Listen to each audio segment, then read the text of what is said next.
శని ఆదివారాలల్లా శనిదేవుడు హైడ్రా పేరుతోని మారు వేషంలో తిరుగుతున్నట్టున్నది. మరి లేకుంటే ఏంది? బుల్డోజర్ల ఏషంలో గుండె దడని పెంచుతున్నాడు. పేదల బతుకులను ఆగం చేస్తానన్నాడు.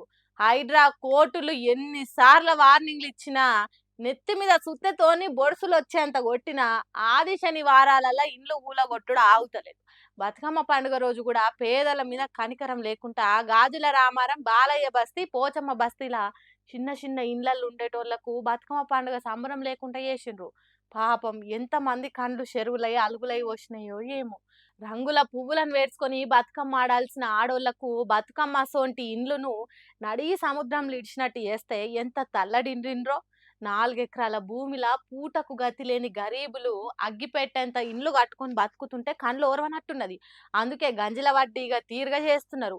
దీని మీద మాజీ మంత్రి ఈటెల రాజేందర్ ఏం మాట్లాడిండో ఒకసారి నుండ్రి. బ్రోకర్లు, రియల్ ఎస్టేట్ వ్యాపారులు, పెద్ద పెద్దోళ్ళు ఆక్రమించుకోగా ఒక 300 ఎకరాలు మిగిలింది నిజమే. అయితే వీళ్ళ గుడిసెలు మాత్రం 300, 400. ఆ గుడిసెల కింద ఉన్న భూములు ఓ 4 ఎకరాలు, 5 ఎకరాలు, 6 ఎకరాలు ఉంటుంది తప్ప 300 ఎకరాలు లేదు.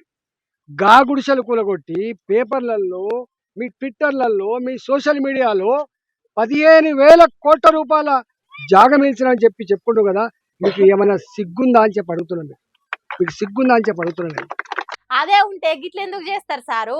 పేదల ఇల్లు కూలగొడితే వచ్చేది సర్కార్కు లాభం 15,000 కోట్లు కావచ్చు, కానీ ఈ పేదల దుఃఖాన్ని ఆపేతానికి ఎన్ని కోట్లు ఇచ్చినా తక్కువ కాదు.